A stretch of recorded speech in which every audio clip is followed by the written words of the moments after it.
right, welcome to our last PowerPoint on the Cold War. In this PowerPoint, we're going to look at how the Cold War eventually thawed out and ended. So let's start with our first slide, and let's kind of go back a little bit and talk about the way the United States and the Soviet Union dealt with each other in the 50s and 60s. The policy that they had was something that we call here in the US brinkmanship, meaning that they were constantly on the brink of war. So the U.S. was, massively building up weapons so that they could use in case they had to fight against the Soviet Union, and the Soviet Union was doing the same thing. So they were both on the brink of war, building up as many nuclear weapons as possible. The Cold War was very much not really communicating or having any relations with either country, and both spying on each other and being very suspicious, and sort of seeing the Soviet Union as, well, at least on the US side, as this monolithic force that the US must beat by any means, and must be very tough. That's the big thing, very tough on them. This is basically what got the U.S. into the Vietnam War. However, it was because of the widespread protesting of the Vietnam War that the U.S. government started to move away from a policy of confrontation with the Soviet Union and being on the brink of war, because it wasn't working. They're constantly almost having a fight, with the Cuban Missile Crisis, almost using nuclear weapons on each other. And now the U.S. is involved in this war in Vietnam that seems to have no end, and people are dying. And so by the late 60s, this idea of brinkmanship is going to turn towards a new policy called détente. So let's look at that on the next slide. Détente is a policy which is lessening Cold War tensions. So it's still the Cold War, and the communists are still the enemy. However, President Nixon is president, but he becomes president in 1968. So he's president in the early 70s, and it's really under him that that he starts to stop having no talks and no communication and direct confrontation, and being on the brink of war with the Soviet Union and China. In fact, President Nixon is the first president to visit China. He does this in, I believe, 1972, and then a few months later he goes and he visits the Soviet Union. So he's kind of breaking the ice and moving forward and establishing contact, establishing connections. President Nixon's not really, doesn't really have a great reputation as far as presidents go. He had to resign in disgrace because of some some really bad things that were going on in his administration. However, one legacy that this is probably one of his more positive legacies is opening up to communist nations. And another way he did this is by having the SALT talks, which are the strategic arms limitation talks. And this is sitting down with communist nations and saying, okay, let's stop building up nuclear weapons. I'll stop, you stop. Because at this point it was getting to be so much money was being spent, so many, neither country was able to afford it. And so this is kind of the new policy of is the Cold War sort of thawing out, if you will. So I'm going to go to the next slide. However, by the 1980s, with the next president, well, in between President Nixon, there were two other presidents, President Ford and then President Carter.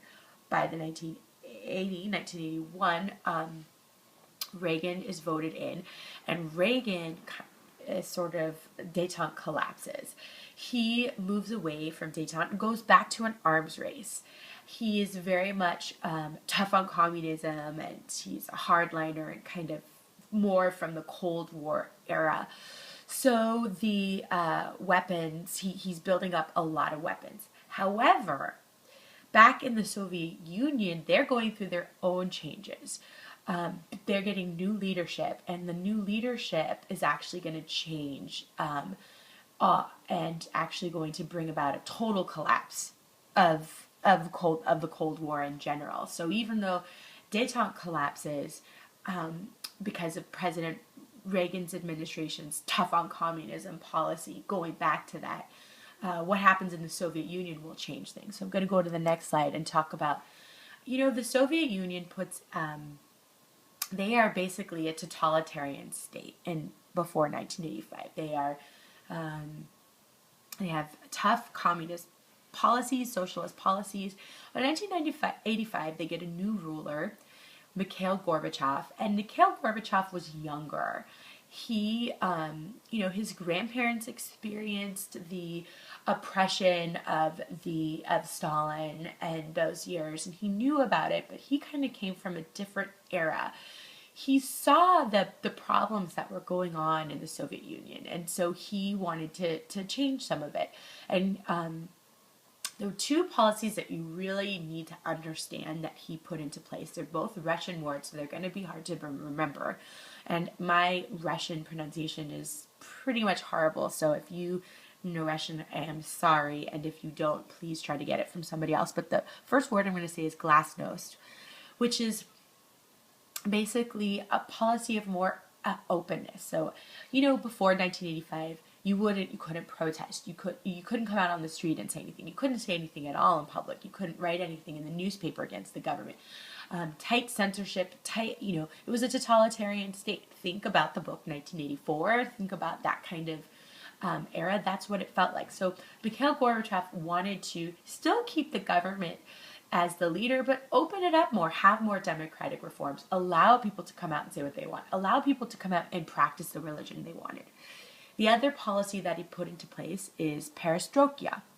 Again, I'm sorry for my pronunciation. Perestroika was economic restructuring. He liked socialism. He wanted to keep that, but he wanted to make it easier for people to do things. And someone described the way it was in the Soviet Union before this. He said, "Do you know how difficult it is in the United States to get your driver's license?" And I know you listening to this don't know because you haven't gotten your driver's license, but possibly, you've gone to government buildings and you've tried to get things done and you've experienced it's a hassle. Even, going to the post office and you wait sometimes for a long time to mail something or this kind of thing. Well, the person said it was like this every day in the Soviet Union for everything, for buying food, for buying clothes, for going to school, everything you can imagine, for getting a bus ticket, for going on a train. And so the economy was just totally burdened with bureaucracy, meaning you have to go through so many steps to get anything done. You need a stamp here and then a stamp there and then you need an approval there and then an approval there before you can do anything. So he tried to change this with perestroika. He also changed the foreign policy. He said, you know what, we can't afford the arms race. President Reagan was building up a lot of weapons and the Soviet Union just couldn't keep up. They didn't have the money for it. So he sort of limited the arms race and said, hey, let's stop building more arms. So I'm going to go to the next PowerPoint. Because of how open he was, the Soviet Union ended up completely falling apart. What happened was, and I'm going to start with the point B, a lot of communist hardliners in the Soviet Union did not like what he was doing, did not like the reforms. So they tried to stage a coup. And in August, they went in and they tried to they tried to overthrow the government with the military. But it's funny because what happened is the military didn't follow the hardliners and said, no, we're not going to do it. And the coup failed. So because the coup failed, basically the government fell apart.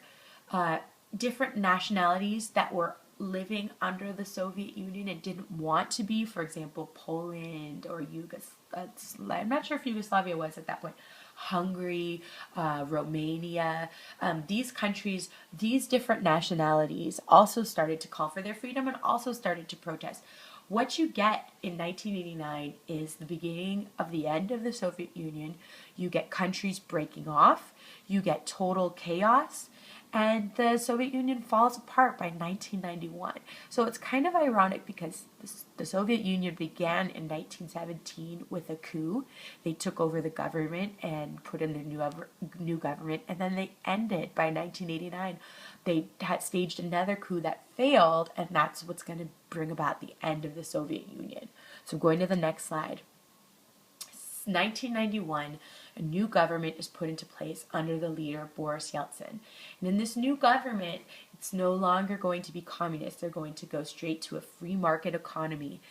The problem, and it ends up being called shock therapy, an abrupt shift to free market economics.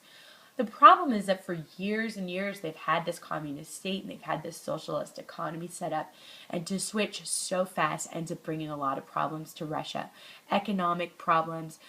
Some people are still under Russian rule. Now it's called Russia, by the way. It's not called the Soviet Union because that has broken up. The communist state has broken up. People who are still under Russian rule, for example, Chechens, they're a nationality that they want to have their own independence. They have a war with Russia, and Russia tries to keep them, and this is an unpopular war. The economy gets so bad, you have 800% inflation. I mean, here's a picture of people just trying to get some soup and waiting in line to get some food. So even though the Soviet Union falls and a new government is put into place, it takes a long, long time for Russia to sort of get back on its feet again. As we know, looking at other governments that we've studied in Africa and new countries, it takes a while, especially when you have to deal with all the problems of the past, to sort of get stable and strong again. So I'm going to go to the next slide. In 1999, a new president comes into power, Putin, who is still actually a leader in Russia. He kind of has kept running, kept taking over, and he's got a very controversial following today, but he's the new president, and he continues this ongoing war with Chechnya. And basically, I'm just going to end this PowerPoint by sort of saying that still Russia has many economic, social, and political problems, and they're dealing with, years of the Soviet Union ruling and the problems that left, and also dealing with how to move on and to recover and to rebuild and to start over. So Russia is now not communist and does not have a lot of the countries that they took over during the time that they were the Soviet Union. And the Cold War is over. No longer is the U.S. is their biggest enemy, the Soviet Union and communism. Although, it's still going on in other forms. For example, if you look at Cuba, the U.S. still has an embargo on Cuba because they're communist, although they still completely trade with China, even though China is a communist government, although actually China is really communist just in name, but in reality they are very much a free market capitalist country. All this for another time. That is your last PowerPoint on the Soviet Union. I will see you for the next future PowerPoints. Bye.